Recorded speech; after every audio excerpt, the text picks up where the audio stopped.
네, 박재우 의원님 수고하셨습니다.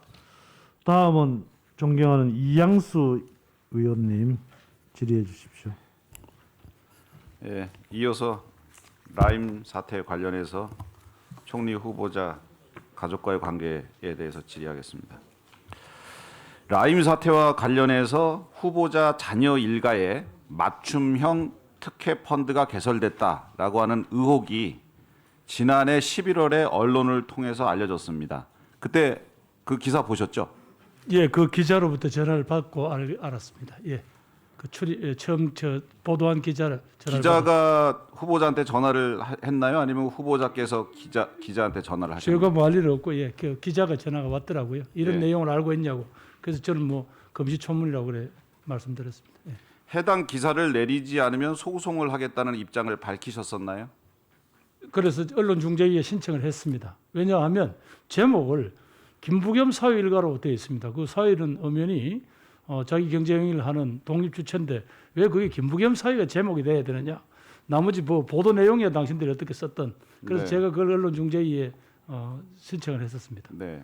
하여튼 기자한테 해당 기사를 내리지 않으면 소송하겠다는 입장을 밝히셨네요. 그 자리에서는 아니고요. 네. 예. 네, 언론 보도를 이제 접하고 그 기자와 통화를 한 이후에 자녀분들에게 그러니까 딸과 사위에게 그 사실관계를 확인해 보셨나요? 그러니까 제일 처음에 저는 좀 터무니없어서 그래서 이게 어떻게 된 일인가라고 했더니 딸도 잘 모르더라고요. 사위한테는요? 사위한테는 조금 뒤에 그 내용이라도 전부 흐름을 좀 알자 그랬더니 뭐 대충 내용을 구체적으로 내가 들어봐야 저는 펀드에 대해서 잘 모르니까 가입 조건이나 이런 데서 아까 말씀드린 대로 저기서 너희 가족만 넣었다는데 그랬더니 그게 아니고 이종필 씨라는 분이 뭐 했다 이런 설명을 들었습니다. 그러니까 만에 하나 예. 그 사위 예. 따님의 가족이 예. 그 라임 측으로부터 특혜를 받았다면 후보자 입장에서는 굉장히 큰 문제잖아요. 정치인이신데. 그럼요. 예, 그렇게 되면 그러면 예, 그렇게 예, 건성건성 부를 게 아니고 정확하게 뭔지 육하 원칙에서 따져서 이것이 정말 특혜를 받은 건지 아니 그래 왜 특혜라는 건지 의원님 말씀해 주세요. 아니 알겠습니다. 그러니까 저하고는 왜 특혜인지를 그러면 표를 한번 화면을 봐주세요. 예, 말씀하세요. 예. 따님의 가족이 가입한 테티스 11호 이것은 일반인들이 가입한 테티스 6호와는 차원이 다릅니다. 환매 주문 가능일이 그러니까 환매라는 건 이제 나중에 돈으로 도로 받을 수 있는 것 매일 가능합니다. 매일. 대개는 한 달에 한 번 환매 요청을 하고 그리고 그 바로 밑에 보시면 환매 신청 후에 24일 이후에 입금을 받습니다. 돈을 도로 받는 거죠. 근데 이거는 매일 환매를 할 수 있어요. 매일 내가 팔겠다는 의사 표현을 할 수 있고 환매 신청 후 4일이면 내가 돈을 받을 수 있다. 이런 구조로 되어 있는 겁니다. 판매 보수율이요. 보통 1%입니다. 근데 이거는 0.04% 거의 없어요. 환매 수수료는 아예 없습니다. 일반적으로 최대 70%까지이고요. 보통 30%는 넘습니다. 아예 수수료가 없어요. 성과 보수도 이 사람들이 펀드를 만들어서 돈을 버는 사람인데 연 8% 초과 수익이 50%이 정도는 자기네가 성과 보수로 받거든요. 왜냐하면 가입한 사람한테 당신한테 돈 이만큼 많이 벌어줬으니까 우리가 운용을 잘해서 이만큼은 초과 수익 받으면 내놔라 이렇게 하는데 없어요. 이런 어마어마한 조건, 대한민국의 일반 국민은 상상할 수도 없는 조건으로 가입자가 후보자 자녀 일가족, 예, 그리고 라임의 부사장인 이종필, 그리고 법인이 하나 있는데 이 법인은 아시다시피 라임 전 부사장인 이종필이 세운 자회사입니다.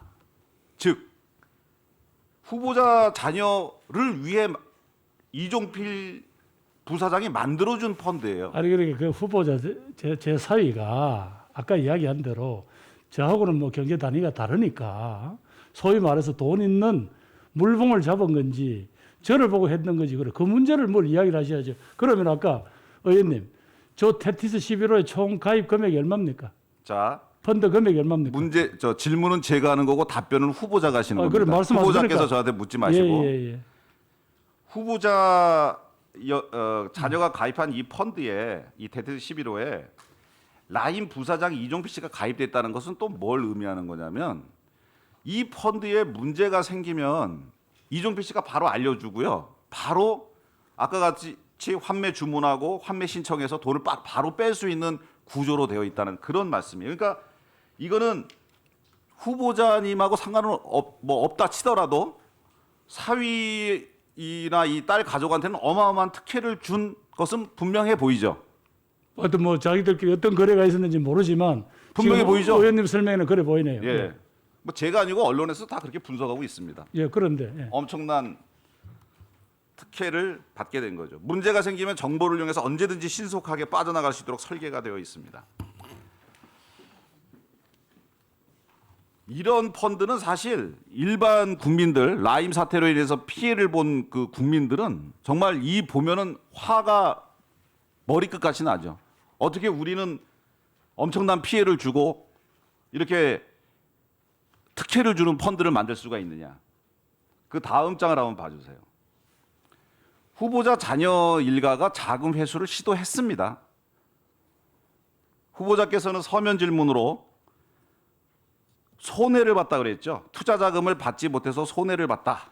그래서 우리도 피해자다. 그러니까 현재는 손해를 본 상태다. 그렇게 이야기를 그렇게 그랬습니다. 얘기했죠. 그러는데, 그런데 예. 실제로 이제 금융 당국이 10월 10일을 이제 라임 사태가 막 터지니까요. 10월 10일 환매 중단일로 10월 10일을 정합니다. 그랬더니 10월 1일 날 청구를 해서 10월 8일 날 대금을 받으려고 딱 이렇게 다 해놨어요. 자금 회수를 시도했어요. 근데 금융당국이 8일도 안 된다. 시간이 다 됐네요. 자, 일단 이 펀드가 엄청난 특혜라는 것만 알려드리고 후보자와의 관계는 다음에 질의 이야기하겠습니다. 네, 추가 질의 때 계속해 주시기 바랍니다. 그런데 저도 답변할 시간을 주셔야죠. 네, 간단하게 자, 우선 뭐 답변해 주세요. 네. 아니 그러니까 지금까지 의혹만 제기해놓고 저는 그냥 가만히 있어야 됩니까? 지금 요 장면만 보시는 국민도 있는데 아니 그러니까 왜 특혜라는 걸 이야기하셔야지. 그래 저 상황이 저렇다는 거를 아니 저한테 후보자님 일방적으로 강조하시면 여기 안 끝났으니까 나중에 끝나고 추가 질의를 할 때 답변을 해주시면 되겠습니다. 아니 이 문제에 대해서 무슨 정리를 해주십시오 위원장님. 아니 그러니까 계속 아니 그런 아직 시간입니까? 설명을 하다가 시간이 초과가 돼서 그러니까 제대로 된 질문을 못 했지 않습니까? 위원장님 그러니까 제일 핵심인 제가 어떤 형태로든지 여기 인발부가 돼서 특혜를 줬지 않느냐고 지금 의혹을 제기하시다가 시간 끝나면 또 넘어가고 또 넘어가고. 네, 추가 질의 때 질문을 하면 답변하시기 바랍니다. 자, 네. 답변하실 시간을 드리세요. 답변하실 시간을 드려야죠. 네. 아니 그러면은 우리 의원님들께서 동의를 하신다면 한 5분을 더 추가 질의 다음 질문에 5분을 땡겨 쓸 수 있도록 동의를 해 주시겠어요? 답변하시면 되죠. 네, 장. 땡겼었습니까? 답변하시면요. 그러면 의사진행 발언은 답변에 대한 거죠. 자, 그러면 우리 후보자가 간단하게 답변할 시간을 드리겠습니다. 말씀 안 하셔도 알겠습니다. 무슨 뜻인지. 자, 한 1분만 하십시오. 그럼 1분만. 네. 위원장님, 우리 청문위원도 아무리 국민의 대표라고 해도 인사청문회법을 준수할 의무가 있습니다. 있습니까 없습니까? 우리 다 있죠 당연히. 그런데 지금 우리는 일부 의원들은 청문회법을 위반하고 있습니다. 청문회 7조 사항에 보면은 위원들의 질의는 일문일답형으로 하게 되어 있습니다. 일문일답입니다. 위원회 의결이 있는 경우만 일괄 질의 등 다른 방식으로 할 수 있습니다. 일부 의원들은 지난번에도 하고 답변은 여당 의원님 할 때 해라 이런 식으로 진행을 하고 있습니다. 이것은 그야말로 청문회법 7조 사항을 위반하는 거죠. 법을 얘기하니까 또 제가 자갈을 물린다 야당 의원에게. 지난번에도 여기 법에 나온 항목에 공개 비공개 하자라고 제의했습니다. 법을 얘기하면 자가를 자, 돌리는 겁니까? 정리 좀 해주십시오. 여기에 이 대해서 의사진행 위원장님 발언만 진행을- 하다가 시간 다 가버리겠어요. 네, 네, 김도읍 의원님 간단하게 해주십시오. 김병조 의원님 말씀 잘 들었습니다. 그런데 후보자님께서도 질의하는 의원의 내용을 잘 들으셔야 됩니다. 장황하게 표까지 만들어서 이렇게 해서 특혜입니다. 성과 보수는 있고 없고 쭉 특혜라는 설명을 해드렸어요. 그런데 이게 왜 특혜냐고 되묻는단 말입니다. 이것은 청문회장에서 후보자께서 하실 그런 태도가 아닌 것 같고요. 자, 이쯤 되면 이게 오늘 이양수 의원께서 처음으로 제기한 문제가 아니고 언론에도 여러 번 나왔단 말이에요. 그러면 사회를 통해서 이러이러한 특혜가 있다는데 어떻게 해서 이 테티스 11호 펀드에 투자를 하게 됐는지 자세하게 듣고 이것을 사회의 개인 역량인지 아니면 뭐 어떤 뒷배를 보고 한 건지 여기에 대해서 답변을 해 주셔야지. 이게 왜 특혜냐고 되묻는다? 지금 시간 내내 특혜, 이게 왜 특혜인지를 설명을 했잖아요. 예? 아니 저 위원장님 자, 저한테 잠깐만 발언 후보자님, 주세요. 예. 후보자님께 간단하게 예. 답변할 기회를 드리겠습니다. 예. 짧게 정리해 주세요. 두 분께서 그렇게 말씀하시면 그 라임에 저 펀드를 판 사람이 내일 적어는 나오니까 여쭤보십시오만은 그 양반이 어제 편지를 뭐 냈더라고요. 나는 그 양반하고 일면식도 없고 그런데 여러분들이 아까 얘기한 내가 왜 특혜냐고 이야기를 했을 때 저런 게 특혜면 그거 바로 그 특혜하고 저하고 어떤 관계가 있는지는 말씀 안 하시고 계속 네 사위니까 특혜를 받았으니까 뭐가 네가 책임을 져라. 아직 뭐 저는 지금까지 살아오면서 무슨 저 펀드에 가입한 적도 없고 뭘 한 적도 없습니다만은 도대체 저런 이야기가 그때 왜 아까 이야기한 대로 말씀드린 대로 후보자인 저한테 저게 말하자면 그게 뭐 불똥은 튈 수는 있겠지만 그걸 마치 제가 어떤 형태로 영향을 미친 것처럼 전제하고 지금 질문하시니까 저로서는 거기에 대해서 항변할 수밖에 없죠. 아니 후보자님 잠깐만 그러니까 그걸 이야기를 하세요. 어떤 위원장으로서 저 네. 후보자께 한 말씀 드리겠습니다. 네네. 예.